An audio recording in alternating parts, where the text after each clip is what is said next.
Bavyita gute?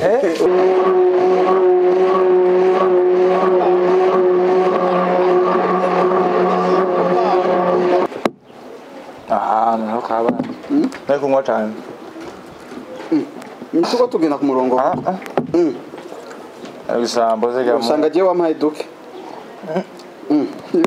byuzuye Usanga ibirahuri bitangana. Kibaho ni kinini. aho ni ibisambo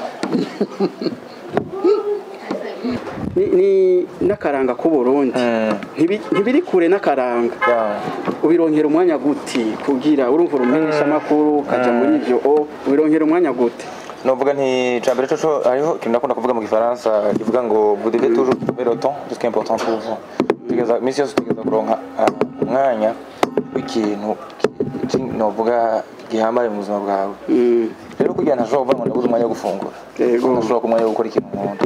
Ego ni nko novuga kubera mba ndi muri byinshi ari igihe ngoro ugasanga urabuze umwanya wo gukora ikintu ukore byinshi ariko uko bigenda kose kwandika byose ibintu bikamfatira umwanya. Bo byose tumaze kwandika ni nyinshi zashika 10 ariko izimaze kuja habona ni zibiri hariho Vumera Wivuge adako benshi bamaze bayibonye barayibona no ngakureka hariho ni mwisange tuzo zimaze kuja habona ariko kandi nitwa so vuba ishobora kuboneka ariko kandi ni hagize igihugu nayone ishobora gusohoka vuba kuvuga izo tumaze kwandika ni nyinshi ariko zimaze kuba habona reka twe turabwira izo tumaze kuja habona. Yes, bakunzi wa Kitchen Home, bakunzi wa Mayagwa TV, reka ndabaramutse ndababwire nti bwakeye mwiriwe bivanye n'akarere mutumbereye. Uno munsi rero ni show. Uno munsi ni show. Uno munsi uyu muyaga ntureke kungora. Uno munsi ni show. Uno munsi tubazaniye umutumire, novuga nti umutumire azi ibintu byinshi. Icyambere n'umwanditsi. Icya kabiri n'umuntu akunda akaranga ku Burundi cyane gose akaba ari mu mugwi w'akaranga ku Burundi. Uyo mugwi usanzwe werekana ibintu by'intambo, usanzwe wigisha guhera ku bana batoya gushika ku bantu bakuze ukabigisha ivy'akaranga ku Burundi. Uyo mugwi reka araza kubivugira wenyene nitwamushikana ngaha. Yesu wakoze wa Kitchen Home. Rero igituma twamuhamagaye ngaha ni byinshi tuza kuvugana nawe, ni byinshi tuza kuyaga nawe. Nkuko mubibona rero uno munsi jewe kuri Kitchen nta na kimwe ngira. Uno munsi niwe atwereke ibintu kuno bifashe neza. Ni show bakunze wa Kitchen Home. Reka tumwakire tumutumire n'umwanditsi n'umuririmbyi azi ibintu byinshi mu bintu bijanye n'akaranga. Reka tumwakire. Karibu Monsieur Adelar. Maro neza murakoze. Karamutse bakunzi ba Mayagwa TV. Yes. Yanda muse n'abakunzi bakaranga ko bavuga n'abakunzi b'igikoni. Jenje kwirira ntubabeshe ngo ndikuriye. Ana kwari mbona ngaha mukate ndabona ibintu ni byinshi cyane. Ashobora ibintu sinzi ko nza kubikora gatwi imbere ko yanajendi. Iyo tamwe ngo nari. Oye utuntu umuntu ashobora kurenza ko ahejeje gufungura. Okay, umva na kadese niko bakira. Yesu wakunze wa Kitchen Home uno munsi agomba twereke atubwire ku bintu akenshi tuza kuyaga ku bintu bijanye n'akaranga ariko atwereke n'ubundi buhinga ashobora kugira ku bijanye no gufungura. Sinzi yuko rero gufungura n'akaranga bijyana araza kubidusigurira. Birajana? Birajana kuko hariho nk'indya z'ikirimiro ababizi barabizi. Nk'amateke, ibijumbi, akaba n'indya z'umugamba, intete canke ubugari bw'ibigori, ubutsima bw'ibigori babukoze ibiraya. Ari abandi murambona ubugari bw'ibigori babukoze ibiraya bakoresha n'amata kandi bakanya. None ivyo ni vya bose ariko gusa ako nako nakabijya ku mugamba urumva ico gituma nako nakubwira nti birajana n'akaranga kuko nk'ubuvuza imboga iwacu aho je nakuriye naho ntiyo ndahavuga. Bashobora kuvuza ibiharage, bashobora kuvuza imboga, amashuri, bashobora kuvuza iki ariko nk'akaroro ugiye ngahimbo uvuze imboga buvuze akanyama ariko gituma nakubwira nti akaranga n'indyo birajana. Okay, hari indya z'inshinwa urumva ko n'abanyumuvinyo hari ujomba ngo umuvinyo umuki noneho niyo ujomba ngo umuceri w'umutanzania sigura ko akaranga ko biri kose igihugu cyose kirafise icyo cyacu n'akarere kose karafise donc mu bigize akaranga n'indyo rero zirimo. Eko murakoze cyane kwakira ubutumire bwacu. Namwe murakoze kudutumira. Rero uno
kuko kubera ko biye kuraba bisa umwanya gutamba kubyina amakanda bakuze benshi ariko usanga benshi bamaze kubibamba ugasanga nibaga ngombwa ibyo utazi ushobora kubyiga n'ubunebwe imyaka pe basi ubunebwe gusa kwe nta mwanya ushobora kubifatira kuko umwana arashobora kubifatira umwanya ukwiye kuko arabufise akikonsantra kandi ushobora kuba uri umupapa mu rugo ngo uvuge tugeze biga gutamba ngo ugomba uje kubyiga ukuze kuko hari n'imitwarire ikomeye cyane bufise ariko hari ibyo ushobora kwiga mu karanga kuko turiko turabivuga ntitwakira abajene gusa kuko nubwo bavuze hari abakuze gusa ntibaboneka kenshi kubera ko kenshi bigira kuri umwanya icyo navuga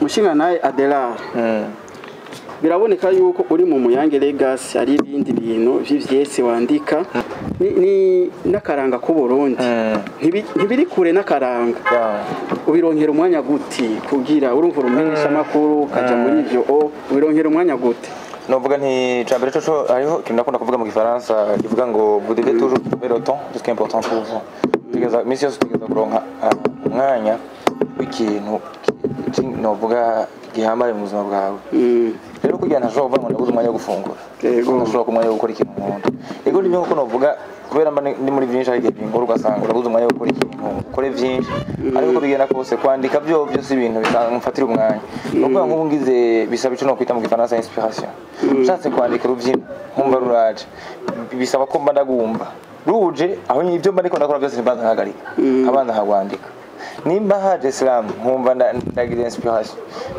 naho numvise mubinje mu byo no kwandika ndandika hama nkagira urumva mu bisanzwe ndabikora kuko binezereza hanyuma bice binyorohera kuko iri ukora ibyo ukunda birakorohera cyane ivyoroshe kubona ukora ibintu bitandukanye n'ubuhinga budasanzwe niba subuhinga cyane harimo nshobora kwita factor y'ingabirano nkuko navuga hamakaye nuko nari narabikoze cyane nkiri mutoyi nuko bitangwe kuboneka ubunye bwoko nk'imbyino zihari nk'imyo ndikondagira ubunye usanga izo nanditse kera nkiri mwiga mu university ngifise umwanya mwinshi ubu babyoroshe ko nshobora gufata nti okay yandi murana nanditse kera reka ndayactualize ndayishije ku mwanya ndayishije kugihe numa bitandukanye mugabo nubu iyo numvise nshaka kwandika nk'akarorero reka ndaruhuka hari umwanya wanje wo kuruhuka nkavuga nti nimba ari nko kumunsi kwa Mungu nkuko no munsi naje ngaha nabuze ko umwanya nko kwa Mungu kubimana uko sinkora kaja muri club mvuyeyo nkarangafunga nasenze mu gitondo wasenze kiragiza Imana ugasuka yisaba inspiration kugira ngo uzoshobore gutanga ibintu biramfasha ko nanditse agasilamu nimba ukandikiye nk'umuntu agasanga nakandika umukunzi wanje karusanga nakamwandikiye hama ndakanditse karandikeza nkace mbona no kabandanya nkagashe kubyo none akandika kagashe n'umusizo kugira nakore n'amasanamu kugira ngo hari kugira kamushikire neza abona n'amasinamu neza kese bakunze wa Kitchen Home bakunze Amayago TV kuko nababwiye jewe narabemere kuzandabazanira abashitsi abatumire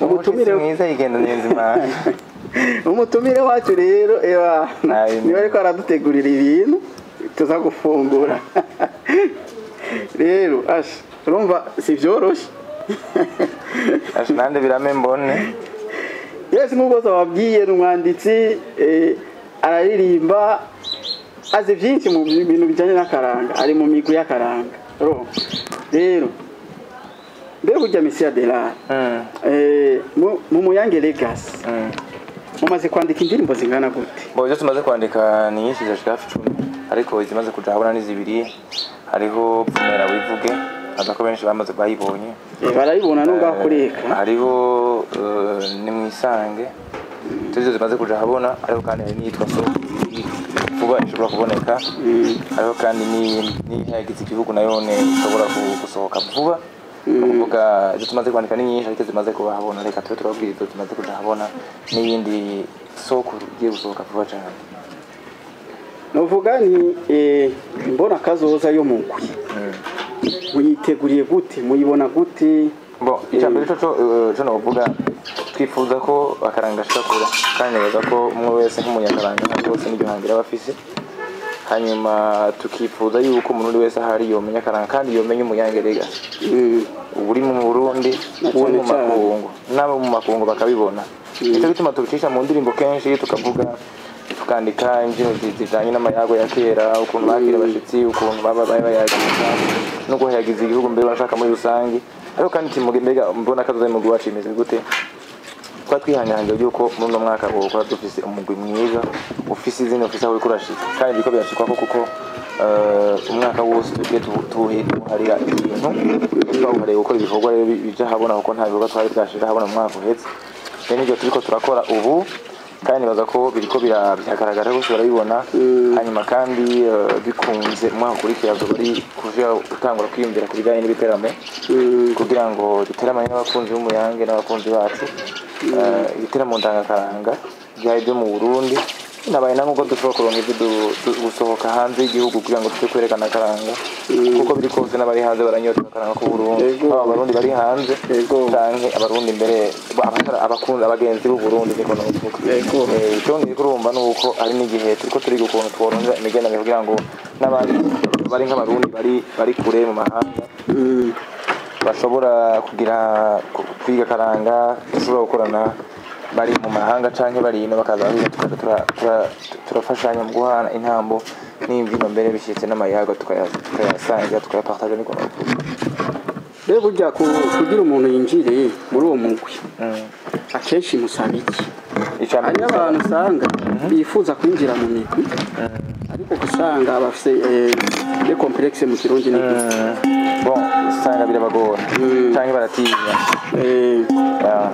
bon ntabyo dusaba ngo tuvuge ngo dufise ngo dutegeka ngo ufise imyaka ingahe cyangwa ugize ariko ni mu rundi wese avyumva abishaka ubwa mbere bisaba ko ubishaka ushaka biri kubura umuntu ushobora kubana n'abandi bantu ushobora gukorana n'abandi bantu kuko turi umugwi turi nk'ishira hamwe bisaba bikura umuntu uzi guhuza n'abandi bisigaye nabyo turiga tukigishanya ariyo ngabire nurifise turaheza tukagufasha kuyikuza nuko yogira iki kumara muri kazoza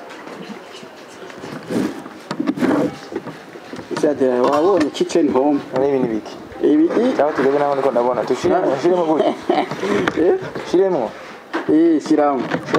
shiramo ngahe ndani cadukoresha akamashini isi kandi bari pange uburyo ushobora kubyina n'akajwi kagasohoka neza kameze neza ngira nguhaye akizewe mu berarembo bakuzi wa kitchen home twari dukarabe yanagure naka serviette bo bakunzi wa kitchen home no munsi mutumire wa mbere ni Adela nkuru nziza Adela Semasaka muzi kwa goma n'iki kabisa kuko Semasaka aho kandi dufashe utubwire amapaje yawe yose amapaje yanje cyangwa amapaje y'umuyange bon amapaje wawe ay'umuyange ayiwanje bon c'est page nyinshi afise page ya Facebook Semasaka yadu ariko kandi hariho na Instagram Semasaka nyene Adela nziza ariko kandi hariho na X Twitter ariko kandi afise na YouTube nibagiye buhonza YouTube mfise ndi kuri YouTube zibiri ha YouTube ya mbere yuanje Semasaka official akabaho na Nyabusorongo Times ndakunda kubona iriko ni byo hamize umuyange hose ni umuyange legacy umuyange legacy kuri YouTube umuyange legacy kuri Facebook umuyange legacy kuri Instagram umuyange legacy kuri TikTok umuyange legacy kuri X Twitter bakunzi wa kitchen home bakunzi wa Mayagwa TV mwamumvise amapaje yiwe yose murayabona no ngaho kuri ekran nimibagire kugira subscribe canke s'abonner canke suivre canke follow suivre kenshi ntibakunda ukandika niko bere suivre ni kuri Facebook canke suivre canke follow ama kuri YouTube no kuri Instagram naho ngo ni suivre ama ariyo follow chokime na ntuze na X Twitter andika suivre mugaba handi ni subscribe ni YouTube subscribe kuko mwavyumvise kuri amapaje yose mukabikora ama ntimwibagire no ku Mayagwa TV bakuze Mayagwa TV yezo baza ubu ngiye kuzanda bazanira batumire emega ruhasha abantu bafise amateka abantu banditse ibintu byinshi ese Adela ubu rero urabona ko tumaze kuvanga bya twavanze inanasi imwe imihwi itatu amatunda atandatu niki nakindi icyo tuza gukora tuzakushyiramo agasukari n'amazi makeya kandi ico munyagihugu no kwimana n'amazi makeya hama cyo tubisi ya mashini mashini ni mashini gute mashini turayicomeka mu mwanya sawa reka turazana kese bakunzi wa Kitchen Home bakunzi wa Mayagwa TV kwakundi nyene n'ahandi nyene tugira sabone twandanya turyoherwa tuyirira ivyamwa twinywera akaji k'ivyamwa tunezerwa kwakundi nyene n'abatumire kese bakunzi wa Kitchen Home uno munsi rero yari ji twariko turagira bijya vyamwa vyose turako turakatakata yari ji ivyamwa bivanze bitandukanye amatunda inanasi muhwi n'umuhwi hama mu nyuma twejeje kugiraga ako kanyobwa kameze neza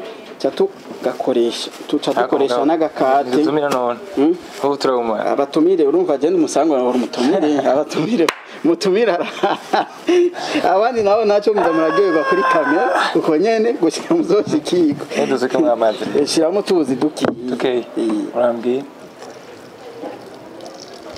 basi kumengo ni duke kugira vyorohe gusa shiramo tubiri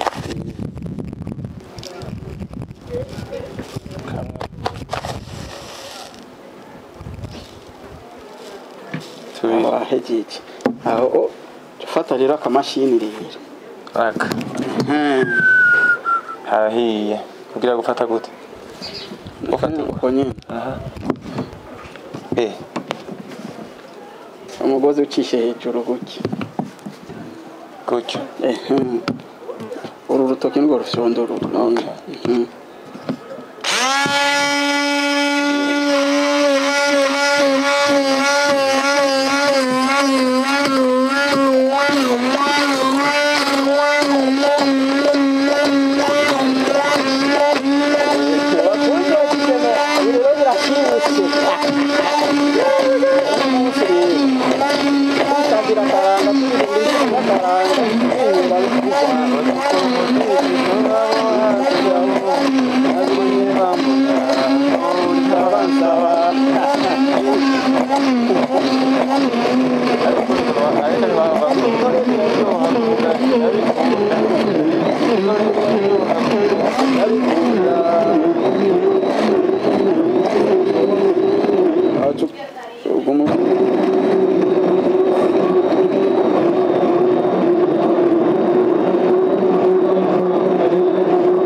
dushiramo amazi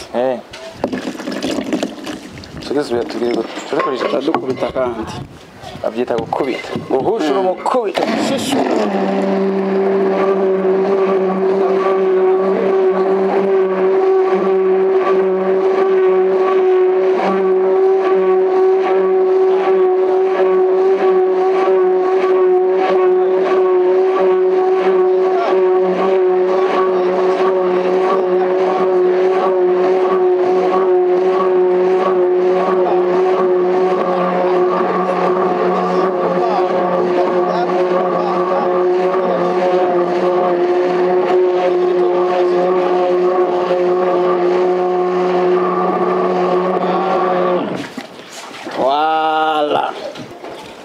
Vyeta agasukari muhungu n'agasukari kese bakunze wa Kitchen Home turahejeje ku bavuga ni ku vya vyamwa kubihindura bya byamwa icyo tugomba dukora ubu rero tugomba tuyungurure mukayongera dukoresheje aka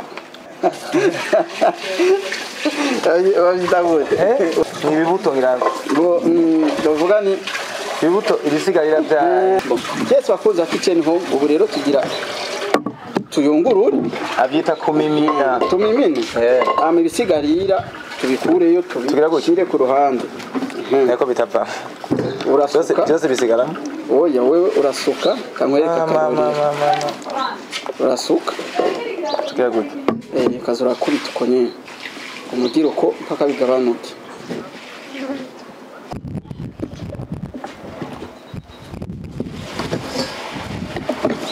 amazi ni make wabibonye urakubita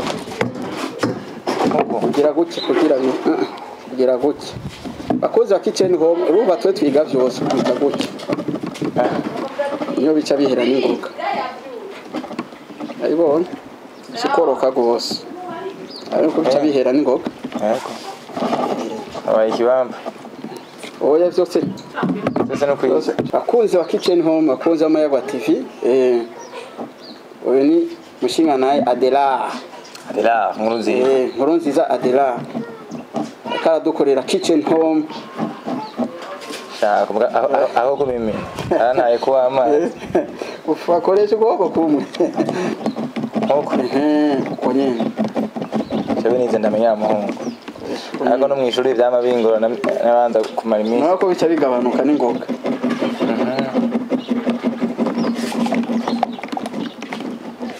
bica bihera n'ingoga mubona ibintu by'akaravyo gusa cyangwa tubimarire bimwe byuma ntabwo numufa nebi turabima umufa w'ivyamwa ubu turabima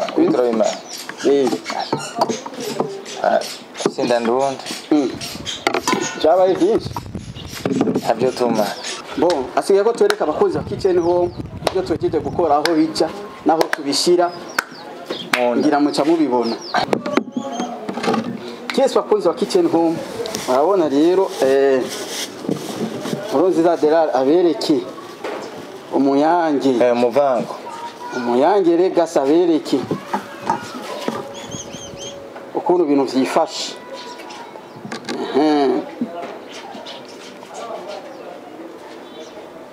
akaji gatomoye kameze neza no mukanwa ngira muca muvyumva bawuta umuvango benga baragira arasante ndadufata mukama wanje Yesu wakoze wa kitchen home bakozi b'amayagwa TV bo muvyumva gute nuguri kwimara ibintu bimeze neza ibintu n'amavuta urengeje kwa gakaterero nibindi bintu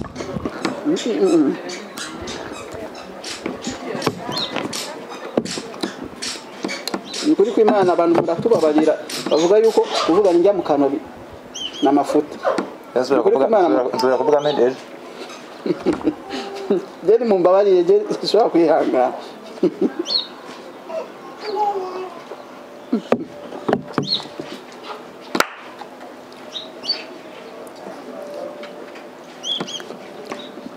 Eka dushimire umuntu yabikoze kwera ukuntu biryoshe naje shina bwakora ibintu bimeze uko yes noneza abantu babacha binsaba kemuzo binsaba twazanze Nkurunziza Adela afise ingabirano yindi ayamenyekana nitwari bwamenye ko afise ingabirano yo mu gikoni nayo nyene kubera twari tumuzi gusa mukaranga ahantu kaba nako kunywa cyane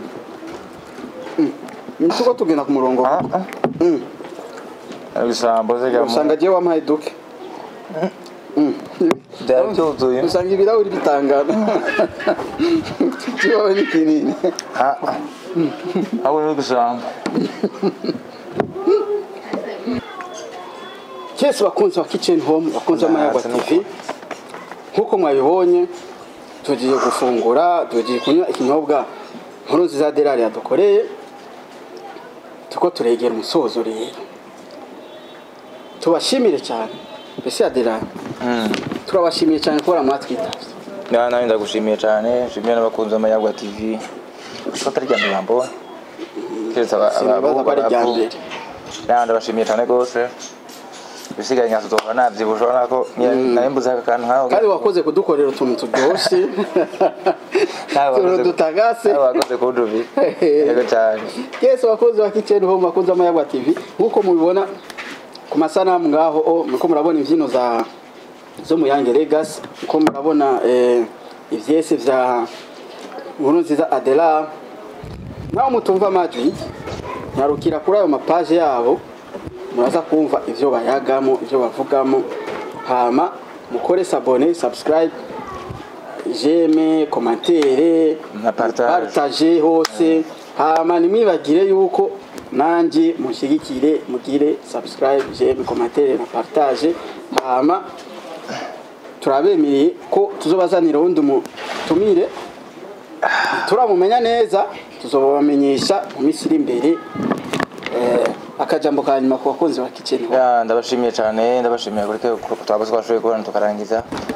Nshimire nawe ko wantumiye kongeruka nanzimana. Numva mvuye ngamazi. Sinzi ko uza kuzindi. Jewe ndashanyo yakantu karyoshe kavuye wawe nuko. Hanyuma maraye mutera imbere, mushigikire Muyange Legacy, mushigikire n'Amayagwa TV, mushigikire Viviera Familia. Imana muhezagire abantu bose bakunda karanga. Imana ihezagire n'abakunzi b'igikona. Yes. Bakunzi ba Kitchen Home. Ciao ciao.